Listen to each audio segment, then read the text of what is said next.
सभी व्यूअर्स का रामजीलाल क्लासेस में स्वागत है। तो जिस क्रम में हम लोग चल रहे थे केमिकल काइनेटिक्स के, हमने कई वीडियो अपलोड किए थे।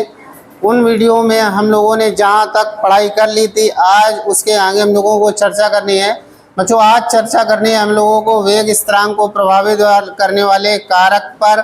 तो हमने आपको जैसा कि पिछले वीडियो में बताया था कि वेग स्थिरांक को प्रभावित करने वाला कारक टेम्परेचर होता है, और टेम्परेचर से वेग स्थिरांक किस प्रकार से प्रभावित होता है, आज उसी पर चर्चा करनी है।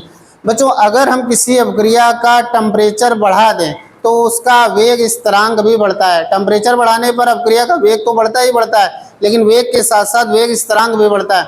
तो किसी अभिक्रिया का टेम्परेचर कितना बढ़ा देने पर उसका वेग स्थिरांक कितना बढ़ जाएगा, इसके लिए वैज्ञानिक आर्हेनियस ने अपना एक समीकरण प्रतिपादित किया था, जिसे आर्हेनियस का समीकरण कहते हैं। तो आज बच्चों हम लोगों को आर्हेनियस का समीकरण देखना है।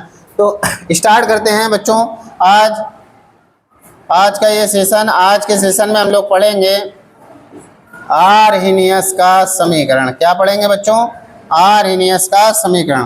तो आज देख लीजिए, हम लोग पढ़ने जा रहे हैं आर्हेनियस का समीकरण।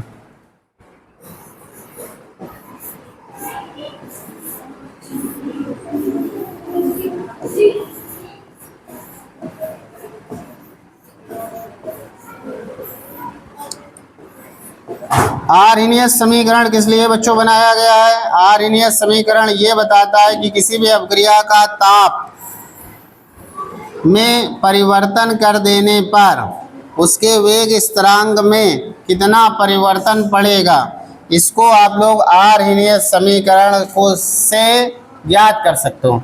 तो आज बच्चों हम लोगों को पढ़ना है आर्हेनियस समीकरण। ध्यान देना बच्चों, क्या पढ़ना है? आर्हेनियस समीकरण। तो बच्चों, आर्हेनियस ने किसी भी अभिक्रिया के ताप और उसके वेग स्थिरांक में संबंध स्थापित करने संबंधी एक समीकरण प्रतिपादित किया है। वो समीकरण है क्या?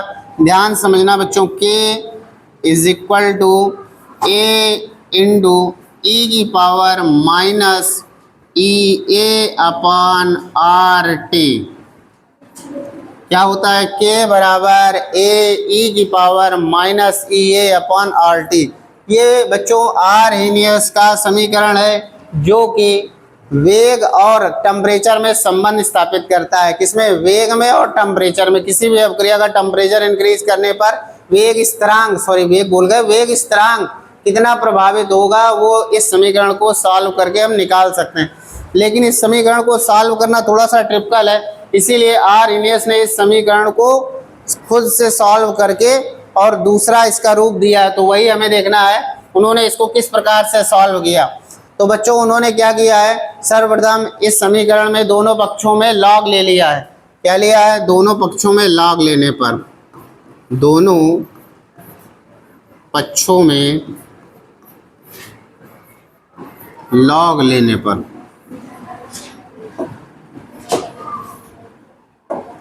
लॉग लेने पर बच्चों दोनों पक्षों में लॉग लेंगे तो क्या होगा? ध्यान देना। यहाँ से लॉग बेस ई के, ध्यान देना, is equal to log base e A into e की पावर माइनस का E A upon R T. ये हो जाएगा। यहाँ पर बच्चों फार्मूला लगेगा। कौन सा फार्मूला लगेगा? ध्यान देना। यहाँ पर फार्मूला बच्चे हम लोग लगाएंगे लॉग एम इंटू एन। बच्चों, लॉग एम इंटू एन का फार्मूला होता है log M plus log N. ये फार्मूला यहाँ पर लग जाएगा। तो यहाँ पर इसको m मान लीजिए आप, और इसको n मान लीजिए। चलिए फार्मूला अप्लाई करते हैं। तो क्या हो जाएगा? लॉग बेस ई के is equal to log base e A plus log base e की पावर माइनस का E A upon R T. ध्यान देना, ये हो गया। अब यहाँ पर एक फार्मूला बच्चों और लग जाएगा। कौन सा फार्मूला लगेगा? जरा ध्यान देना। यहाँ पर लग जाएगा फार्मूला लॉग m की पावर n। ये आपका पावर में है, तो ये बराबर हो जाता है n log m। ये बच्चों हो जाता है, ध्यान देना इधर। तो यहाँ पे हो जाएगा बच्चों इसी क्रम में आगे बढ़ते हुए log बेस ई के बराबर log base e A plus, ये बच्चों ये पावर है ये पहले आ जाएगी, तो क्या हो जाएगा, प्लस की जगह पे माइनस हो जाएगा। चलो ब्रैकेट में करे दे रहे हैं, माइनस का E A upon R T log base e. अब बच्चों इसको और आगे सॉल्व करते हैं, देखिए क्या होता है, log बेस ई के is equal to log base e A minus E A upon R T. ये आ गया आपका आर्हीनियस समीकरण। कौन सा, ये आ गया बच्चों आर्हीनियस समीकरण। अब देखिए इसको अप्लाई करते हैं ताप गुणांक या तापीय गुणांक में। हम लोगों ने इसके पहले वीडियो में ताप गुणांक और तापीय गुणांक पर चर्चा की थी, तो उसी पर हम बात करेंगे यहाँ पे, ताप गुणांक या तापीय गुणांक। जरा ध्यान देना। उसके लिए जैसे मान लीजिए कोई अपक्रिया लिख रहे हैं, चलो ये लिखा ए टेंड्स टू प्रोडक्ट, ध्यान देना बच्चों, ए टेंड्स टू प्रोडक्ट, ये कोई हमने अपक्रिया लिखी।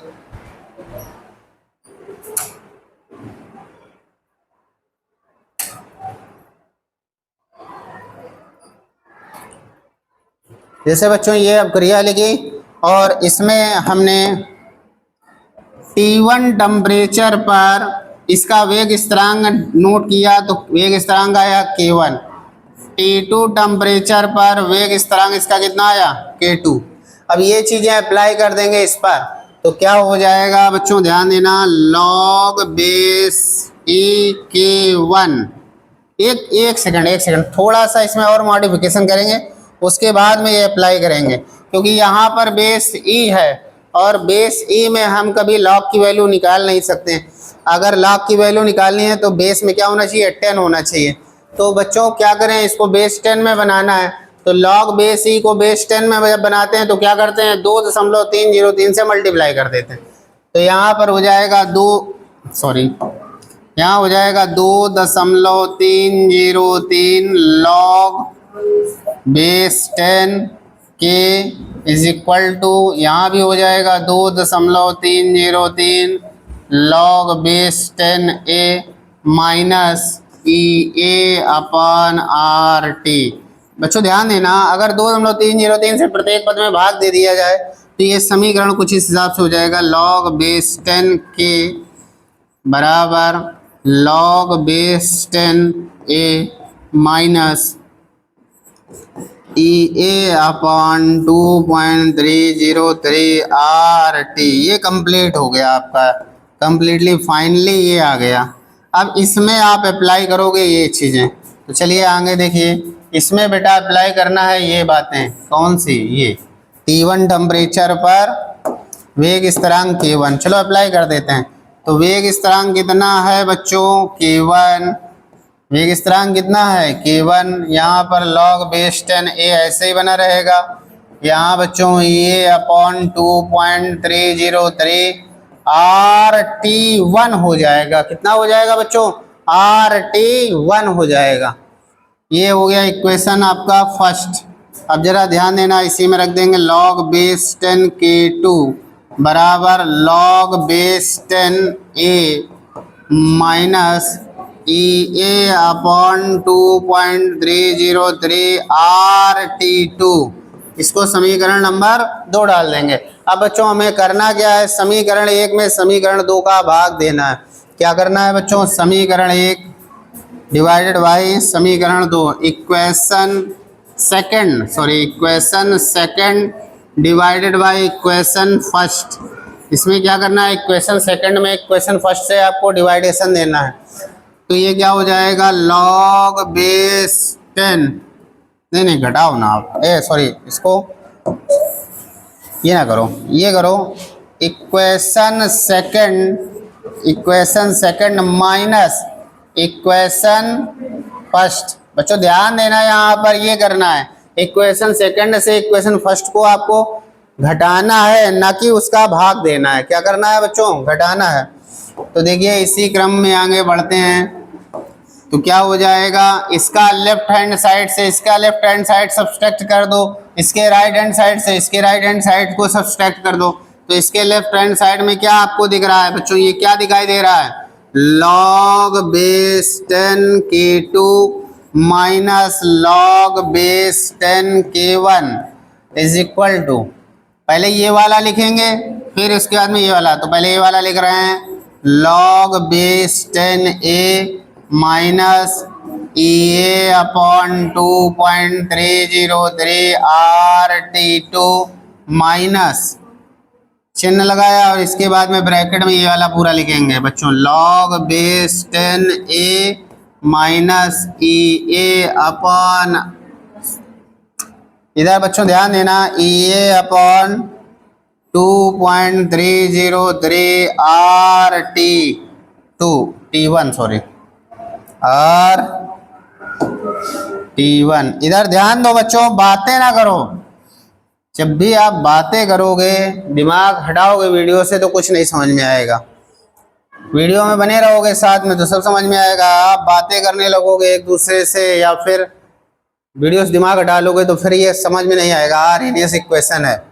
अब बच्चों यहाँ पर log m minus log n का फार्मूला लगेगा, तो log m minus log n बराबर होता है log m अपॉन n, तो ये हो जाएगा बच्चों log बेस 10, m के स्थान पर हम लिखेंगे k2 upon k1 is equal to, इसको बेटा आगे लिख रहे हैं log base 10a minus EA upon 2.303 RT2, इसमें माइनस का अंदर मल्टीप्लाई कर देंगे तो माइनस का log बेस 10a और ये माइनस माइनस प्लस हो जाएगा, तो EA अपॉन 2.303 RT1। अब बच्चों ये देखिए जरा, माइनस प्लस का कैंसिल हो जाएगा, ये देखिए प्लस में है ये माइनस में है, कैंसिल हो गया। अब इसी को आगे और थोड़ा सा करते हैं, क्या हो जाएगा, सॉरी इधर ध्यान देना बच्चों, इधर बेटा इधर ध्यान देना है, log base 10 k2 upon k1 is equal to, ये वाला प्लस वाला पहले लिखेंगे EA upon 2.303 RT1 minus EA upon 2.303 RT2। इधर देखिए बच्चों, इससे कुछ कॉमन है, log base 10 k2 upon k1 is equal to, इसमें कॉमन है बच्चों EA अपॉन 2.303 R, तो बचा क्या बच्चों 1 upon T1 minus 1 upon T2। और थोड़ा सा ध्यान दीजिए इधर, तो यहाँ पर हो जाएगा log base 10 k2 by k1 is equal to EA upon 2.303, इसको सॉल्व कर लीजिए तो T2 एलसीएम लेंगे तो T2 इधर आ जाए, T2 minus T1 upon T1 into T2।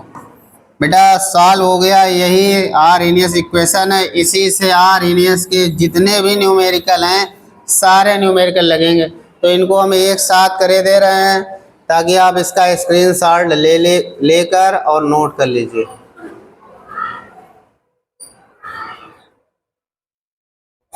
इतना ही आ पाएगा, क्योंकि और छोटा कर देंगे तो फिर स्क्रीनशॉट आप नहीं ले पाओगे।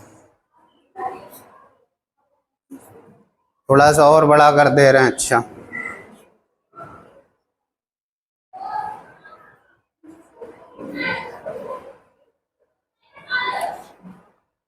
अब स्क्रीनशॉट ले लीजिए, थोड़ा छोटा छोटा है, समझने का प्रयास करना। हाँ तो बच्चों यहाँ पे ये R बाय मिस्टेक छूट गया था तो R हमने कर दिया है, तो अब आप इसका दोबारा से स्क्रीनशॉट ले लीजिए। हाँ तो बच्चों आप लोगों ने स्क्रीनशॉट ले लिया होगा। इसके बाद में बच्चों हम लोगों को पढ़ना है इस चैप्टर का सबसे मज़ेदार टॉपिक, इस चैप्टर का सबसे मज़ेदार टॉपिक और जो सबसे ज़्यादा पेपर में आता ही आता है, अपक्रिया की आणविकता और अपक्रिया की कोटि। इससे प्रश्न पूछा ही पूछा जाता है 100%, ये आप समझ लीजिए। तो आज अब बच्चों हम बात करेंगे अपक्रिया की आणविकता और उसके बाद में बात करेंगे अपक्रिया की कोटि की। तो चलिए हम लोग बच्चों समझते हैं मॉलिक्यूलरिटी ऑफ रिएक्शन। अवक्रिया की आणविकता, क्या बच्चों में देखना है? अवक्रिया की आणविकता, अवक्रिया की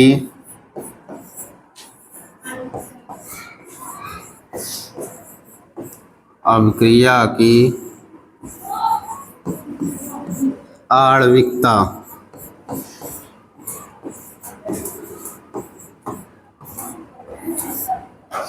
बच्चों बहुत ही इंटरेस्टिंग टॉपिक, एकदम झन्नाटेदार इसकी शुरुआत होनी चाहिए। आप दिमाग को कंसंट्रेट करके वीडियो को देखिए, क्योंकि आर्हेनियस इक्वेशन देखते देखते हो सकता है कि आपका दिमाग थोड़ा पजल्ड हो गया हो, तो एकदम फ्रेश होकर, अगर आपका दिमाग पजल्ड हो गया तो आराम से जाइए, मुंह हाथ धो लीजिए, उसके बाद में दोबारा से देखिए, क्योंकि ये टॉपिक अगर आपने मिस कर दिया तो फिर आपको केमिकल काइनेटिक में दिक्कत आएगी। इसलिए इस टॉपिक को आपको एकदम अपने माइंड को स्थिर करके समझना है, अवक्रिया की आणविकता और अवक्रिया की कोटि को, क्योंकि ये पेपर में एकदम आना ही आना है बच्चों। तो चलिए बात करने जा रहे हैं हम लोग अवक्रिया की आणविकता। बच्चों अवक्रिया की आणविकता क्या होती है, आओ चलो इस पर थोड़ी सी चर्चा कर लेते हैं। रासायनिक परिवर्तन, कोई भी केमिकल रिएक्शन करा रहे हैं तो कोई भी जब केमिकल रिएक्शन कराते हैं तो उसमें रासायनिक परिवर्तन होता है। तो रासायनिक परिवर्तन में इन्वॉल्व होने वाले जितने भी इन्वॉल्व होते हैं मॉलिक्यूल्स या भाग लेने वाले जितने भी अभिकारक अणु होते हैं, उनकी न्यूनतम संख्या को उस अवक्रिया की आणविकता कहते हैं। जैसे सपोज दैट हमने ये कोई अवक्रिया लिखी A plus B plus C plus D tends to product. जरा आप ध्यान से देखिए बच्चों, ये इस अवक्रिया में A B C D चार अभिकारक अणु हैं, A B C D चार अभिकारक अणु हैं, चार भाग ले रहे हैं, चारों के चारों भाग ले रहे हैं रासायनिक परिवर्तन में, इन सबसे उत्पाद बन रहा है। तो इसमें अगर पूछा जाए इस अवक्रिया की आणविकता कितनी है, तो इसमें कितने अभिकारक अणु भाग ले रहे हैं बच्चों? चार, इसीलिए इसकी आणविकता कितनी होगी? चार। जैसे मान लो हमने लिखा 2A प्लस 3B, हमने पूछा कि बच्चों इसकी आणविकता कितनी होगी, तो इसमें A के 2 और B के 3 अभिकारक अणु भाग ले रहे हैं, इसीलिए इसकी आणविकता कितनी होगी बच्चों? 5। इसी प्रकार से अगर हमने A प्लस 2B लिखा टेंस टू प्रोडक्ट, इसमें बच्चों कितने अभिकारक अणु भाग ले रहे हैं? तो एक इसका, दो इसका, तो कुल मिला के 3 अभिकारक अणु भाग ले रहे हैं, इसीलिए इसकी बच्चों आणविकता कितनी होगी? 3। तो परिभाषा आप लोग लिख लीजिए, हम बोले दे रहे हैं और बार बार वीडियो को रोक रोक कर आप लोग परिभाषा लिख लीजिए। रासायनिक परिवर्तन में भाग लेने वाले, रासायनिक परिवर्तन में भाग लेने वाले अभिकारक अणुओं की न्यूनतम संख्या को, रासायनिक परिवर्तन में भाग लेने वाले अभिकारक अणुओं की न्यूनतम संख्या को उस अवक्रिया की आणविकता कहते हैं। रासायनिक परिवर्तन में भाग लेने वाले अभिकारक अणुओं की न्यूनतम संख्या को उस अवक्रिया की आणविकता कहते हैं। अब बच्चों आणविकता जो होती है, आणविकता बच्चों दो प्रकार की होती है, एक तो होती है सरल और एक होती है जटिल। आणविकता दो प्रकार की होती है, एक तो निम्न आणविकता, एक उच्च आणविकता। एक बच्चों कौन सी होती है? निम्न आणविकता और एक होती है बच्चों उच्च आणविकता।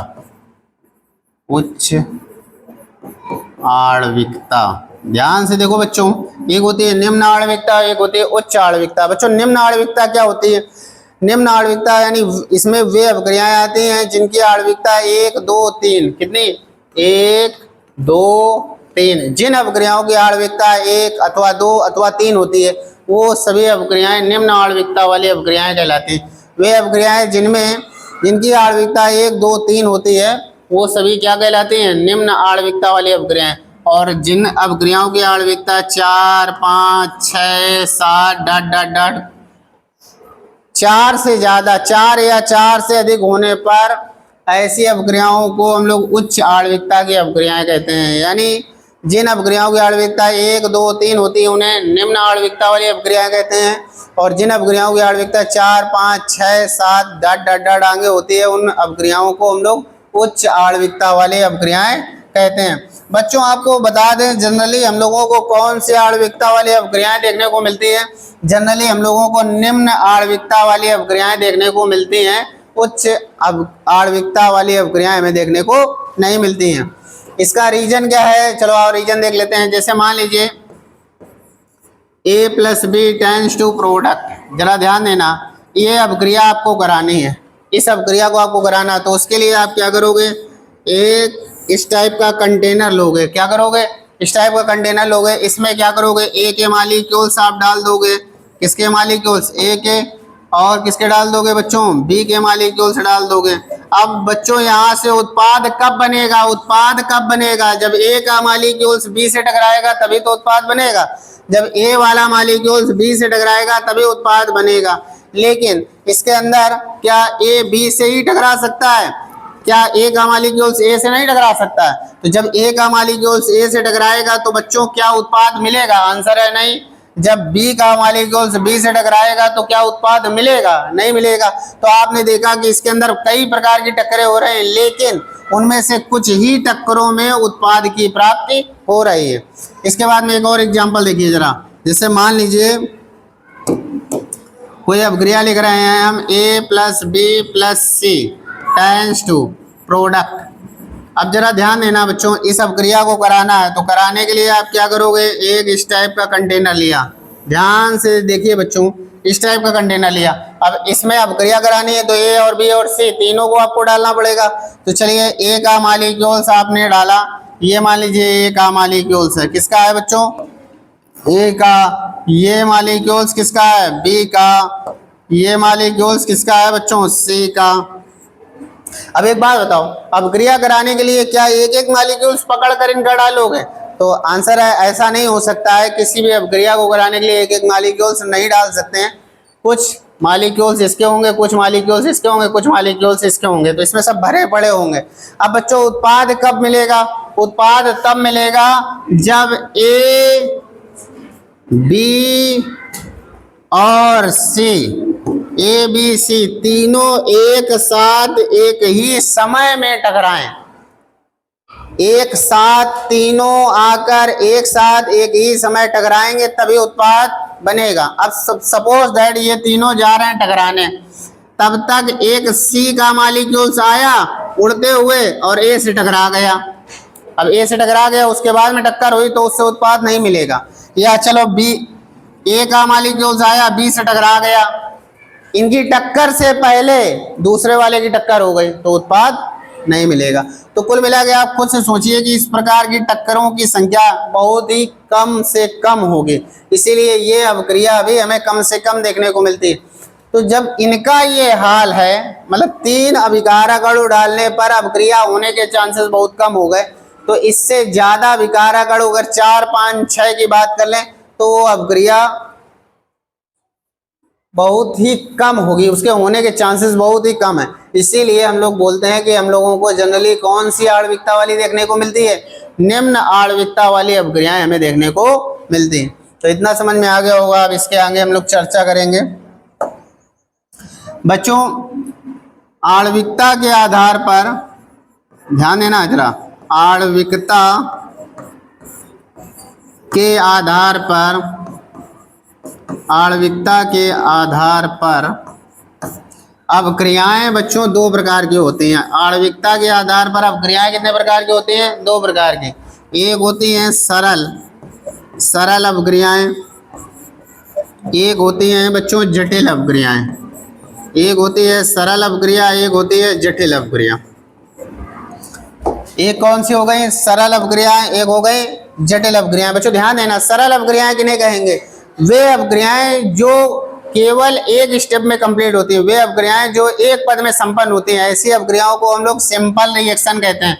वे अभिक्रियाएं जो केवल एक ही पद में कंप्लीट हो जाती है, उन अभिक्रियाओं को हम लोग सिंपल अभिक्रिया कहते हैं। जैसे H2 + I2 tense to 2HI। बच्चों ये एक सिंपल रिएक्शन है। कैसी रिएक्शन है, सिंपल रिएक्शन। दूसरा लिखा हमने NH4NO2 tense to N2 + 2H2। ये भी कैसी रिएक्शन है बच्चों, सिंपल है। जरा ध्यान देना बच्चों इधर, जैसे हमने ये लिखा 2NO + O2, 2NO + O2 tense to 2NO2। ये भी कैसी रिएक्शन है बच्चों, सिंपल। ये तीनों जो आपके सामने लिखी हैं, ये तीनों सिंपल रिएक्शन है।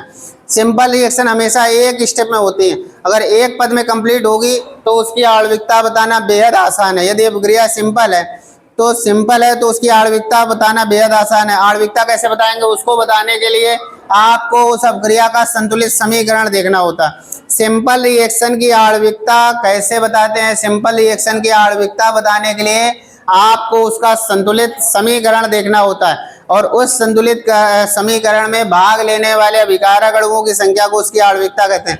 जैसे ये संतुलित समीकरण है, इसमें बच्चों कितने अभिकारक अणु भाग ले रहे हैं? तो इसमें अभिकारक अणुओं की संख्या है 2, इसीलिए इसकी आणविकता कितनी होगी बच्चों? इसकी आणविकता होगी बच्चों 2।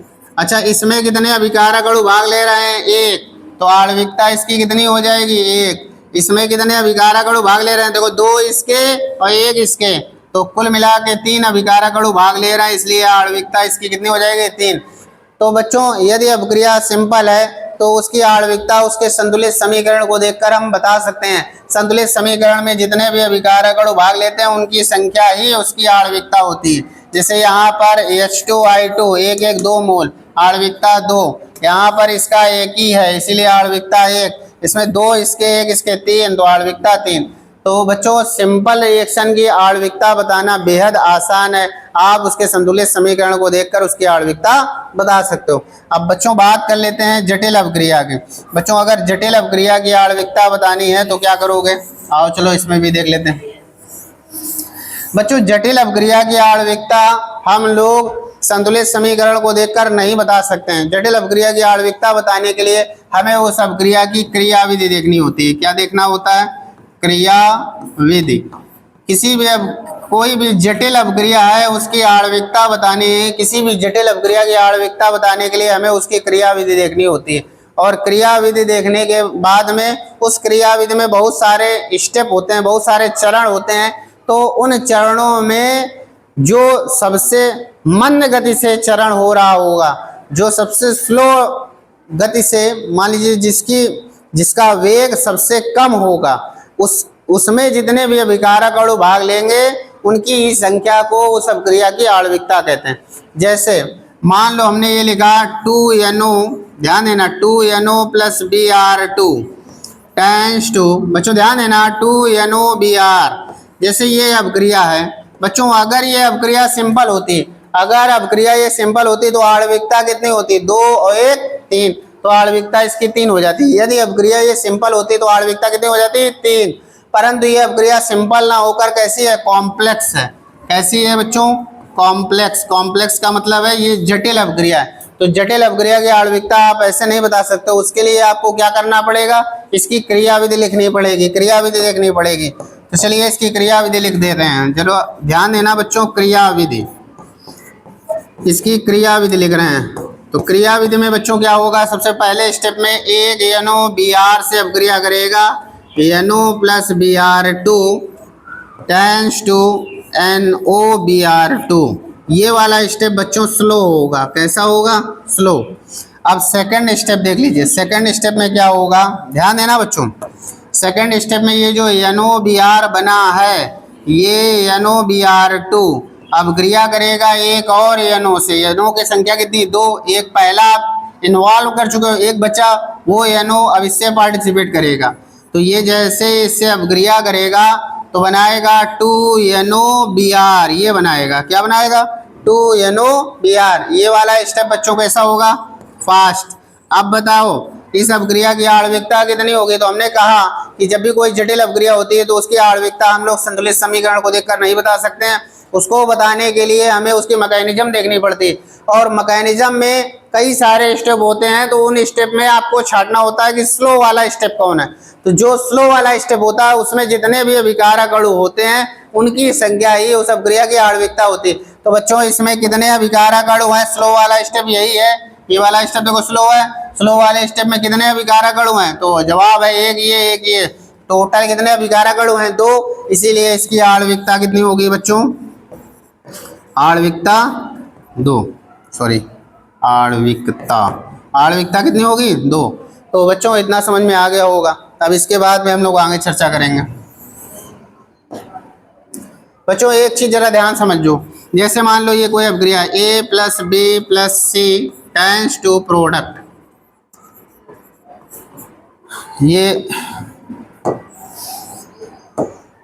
दिख नहीं रहा होगा, इसको पहले साफ करते हैं। बच्चों ध्यान देना, जैसे मान लो हमने ये लिखा ए प्लस बी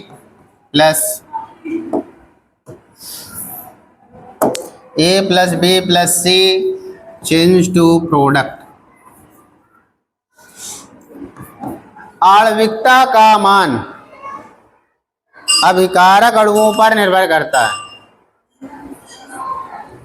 बच्चों इधर देखना, जैसे ये अभिक्रिया करा रहे हैं तो अभिक्रिया में ए बी से और सी से, इनके बीच में जब टक्कर होगी तभी तो उत्पाद मिलेगा। अब वो टक्कर में कम से कम इसका एक मालिक्यूल्स और इसका भी कम से कम एक मालिक्यूल्स और इसका भी कम से कम एक मालिक्यूल्स, ये जब आपस में टकराते हैं तभी तो उत्पाद बनता है। तो आणविकता का मान सदैव एक धन पूर्णांक संख्या होता है, इसका मान भिन्नात्मक ऋणात्मक नहीं हो सकता। आणविकता का मान कभी शून्य नहीं हो सकता है। इसके बाद वाला वीडियो जैसे अभिक्रिया की कोड वगैरह पढ़ानी है वो हम नेक्स्ट वीडियो में अपलोड करेंगे और नेक्स्ट वीडियो उसके लिए बनाएंगे फिर अपलोड करेंगे। तब तक आप लोगों को जितना पढ़ाया गया है इतना आप अच्छे से तैयार कीजिए। वीडियो अच्छा लगे तो वीडियो को लाइक कीजिए, चैनल को सब्सक्राइब कीजिए, दोस्तों के साथ शेयर कीजिए। Thanks for watching my video.